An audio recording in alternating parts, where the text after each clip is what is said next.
राक्षस आघात करते चला जाए और कृष्ण अपने दिमाग को शांत रख के उसके आघात से बचते रहे। कभी बीच में मौका मिला तो एक आधा तमाचा मार दिया वगैरह ऐसा करते थे। राक्षस क्रोधित होता था, वैसे वैसे छोटा होता था। ये ऐसी जो समस्याएं, ये ऐसे राक्षस होते हैं ना, ये अपना चिढ़ना, अपना बौखलाहट, इस पर ही पलते हैं। महाभारत के अनेक संस्करण है, अनेक वर्षन्स है। उसमें एक महाभारत में ये कथा है कि महाभारत युद्ध समाप्त होने के बाद नारायणी सेना का सेनापति सात्यकी, अर्जुन, ये बड़े दुखी हो गए। इतना बड़ा संहार, अपने ही लोगों को मारना पड़ा। तो मन को बहलाने के लिए उन्होंने शिकार में जाना तय किया। कृष्ण को कहा साथ में चलिए, तो तीनों गए। शिकार खेलते खेलते सायंकाल होगी, रात्रि आने लगी। तो भाई जंगल में से यात्रा करके वापस जाना रात को नहीं करना, कैंप करना। इसलिए एक पेड़ के नीचे कुछ भोजन बना के खा लिया और सोने की तैयारी हुई। जंगल है इसलिए पहरा देना है। तो सात्यकी पहले रक्षण करेगा, उसके बाद अर्जुन की बारी, उसके बाद श्री कृष्ण की बारी। 3-3 घंटा करेंगे। तो सात्यकी रक्षण करने लगा। तो इन दोनों जंगल में राक्षस होते थे। तो एक राक्षस आया वहां पे, मायावी था, उसका आकार अंगूठे जितना ही था। अंगूठे जितने राक्षस ने आकर सात्यकी को कहा, बहुत अच्छा हो गया, तुम तीनों एक साथ मिल गए। बहुत दिनों से मनुष्य का मांस खाया नहीं, तुम तीनों को खाके मैं अपना पेट भरूंगा। तो सात्यकी ने देखा कौन बोल रहा है, तो दिखा ही नहीं पहले। बाद में उसको ध्यान में आया कि घास के पत्तों के पीछे एक अंगूठे जितना राक्षस बोल रहा है। तो सात्यकी जोर से हंसा कि वास्तव में तुम्हारा मुंह बहुत छोटा है और तुम बहुत बड़ी बात कर रहे हो। तुम हो कितने, ज्यादा बात मत करो, निकल जाओ यहां से, नहीं तो मार खाओगे। तो राक्षस कहा, तुम मनुष्य हो इसलिए मुजोरी कर रहे हो, अभी तो कुछ हुआ ही नहीं और तुम मुझे धमकी दे रहे हो। कुछ हिम्मत है तो आ जाओ सामने, 2-2 हाथ हो जाए।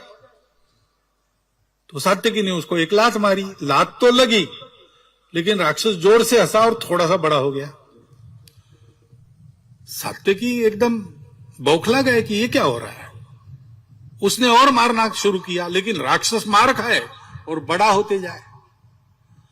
सात्यकी चिढ़ गया, बौखला गया, स्वयं पर ही क्रोध आने लगा, डर भी गया और राक्षस पर प्रहार करने लगा। लेकिन हुआ यही कि 3 घंटा राक्षस को मारते मारते राक्षस सात्यकी जितना बड़ा हो गया। तब सात्यकी को याद आया कि अपनी बारी समाप्त हो गई। तो उसने अर्जुन को जगाया, बताया भैया वहां एक ऐसा राक्षस है, तो जरा संभाल के। अर्जुन ने कहा मेरे पास दिव्यास्त्र है, मैं नहीं डरता राक्षसों से, बहुत राक्षसों को मैंने मारा है। अर्जुन गया, देखा उसने राक्षस खड़ा है। उसने राक्षस को कहा कि भाग जाओ, अपने प्राण बचाने हैं तो, क्योंकि अब तुम्हारा पाला मेरे से है। मैं कौन हूं जानते हो? मैं अर्जुन हूं, कर्ण और भीष्म को परास्त किया, महाभारत युद्ध से बचकर निकला हूं। तो राक्षस ने कहा अच्छा अच्छा, तुम वही अर्जुन हो क्या? हमने तुम्हारी कहानी सुनी है। एक नपुंसक के पीछे खड़े रहकर अपने ही दादाजी के पीठ पर तुमने बाण चलाए और कर्ण रथ का पहिया उखाड़ने में लगा था, तब उसको मारा और अपने आप को दुनिया को सर्वश्रेष्ठ धनुर्धर कहते हो। तो अर्जुन चिढ़ गया और उसने अपने अस्त्र चलाना शुरू किया। लेकिन हुआ यही कि अस्त्रों के आघात होते रहे, राक्षस ताल के पेड़ के जैसा बड़ा हो गया। अर्जुन की बारी समाप्त हो गई। उसने कृष्ण को जगाकर बताया।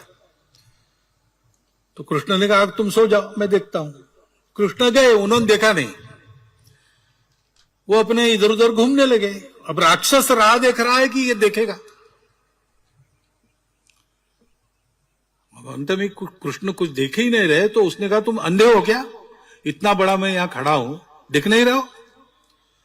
तो कृष्ण जैसे उसको पहली बार देख रहे ऐसा देखा हो, कहा बहुत अच्छा हो गया, मुझे लगा अकेले ही 3 घंटे काटने पड़ेंगे, अब तुम मिले हो तो गपशप करेंगे, फिर सुबह हम अपने घर जाएंगे, तुम अपने घर जाओ। तो राक्षस ने कहा मैं गपशप करने के लिए नहीं आया, तुमको खाने वाला हूं। अरे इतने रात को तुम मांस खाएंगे, वो भी मनुष्य का? अपचन हो जाएगा भैया, ऐसा कुछ मत करो, बहुत भूख लगी है तो घर जाओ, नींबू की शिकंजी पी लो। तो राक्षस चिढ़ गया, उसने कृष्ण को एक घुसा मारा, लेकिन कृष्ण सावधान थे, वो बच गए। राक्षस थोड़ा सा छोटा हो गया।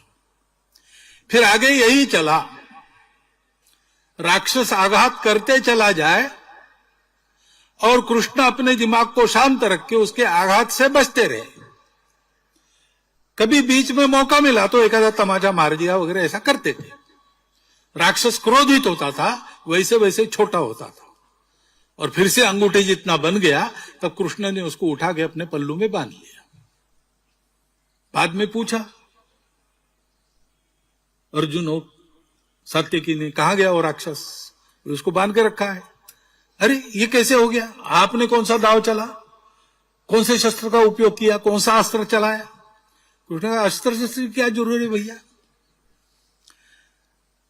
ये ऐसी जो समस्याएं, ये ऐसे राक्षस होते हैं ना, ये अपना चिढ़ना, अपना बौखलाहट, इस पर ही पलते हैं।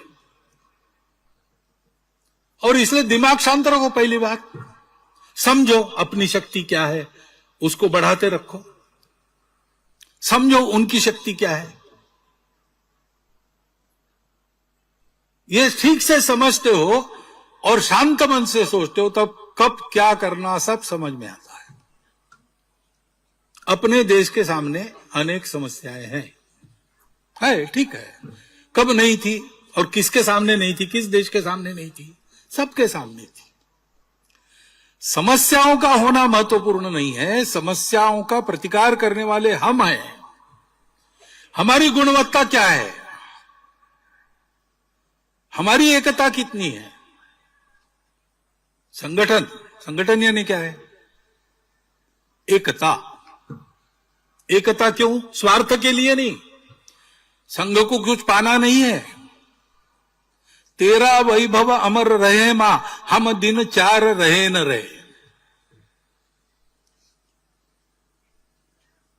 हम तो समझते कि हम जो कर रहे हैं, भाई गीत सुना आपने, गंगा जले गंगा पूजा है, जिससे लिया उसी को वापस कर रहे हैं। वो हमारी जननी है, उसके लिए हम काम कर रहे हैं, वापस कुछ मांगना नहीं है, हमको नहीं चाहिए कुछ। जो भी हमारे पास है वो तुम्हारे काम में लग जाए, हम धन्य हो जाएंगे, जीवन भी जाए तुम्हारे के लिए। ऐसे हम हैं, हमको पाना कुछ नहीं है। फिर हमारी एकता का आधार क्या है? आत्मीयता। हिंदू समाज के सबके प्रति संघ का भाव आत्मीयता का है, अपार आत्मीयता का है। और हिंदू समाज के मन में संपूर्ण विश्व के प्रति आत्मीयता है। वसुधैव कुटुंबकम कहने वाला हिंदू समाज है। उस हिंदू समाज के घटक के नाते संघ कार्य का आधार भी शुद्ध सात्विक प्रेम है। ये प्रेम स्वार्थ के लिए नहीं है, ये प्रेम ध्येय के लिए है। परम वैभवम ने तुम्हें तत्स्वराष्ट्रम, इसके लिए हम काम कर रहे हैं। और वह परम वैभव देश का जब होगा, तब देश क्या सोचेगा? देश सोचेगा, हिंदू समाज सोचेगा, हिंदू राष्ट्र सोचेगा वसुधैव कुटुंबकम। भारत बड़ा होता है, सारी दुनिया की मित्रता करता है, शत्रुता करने वालों से भी मित्रता करने का प्रयास करता है।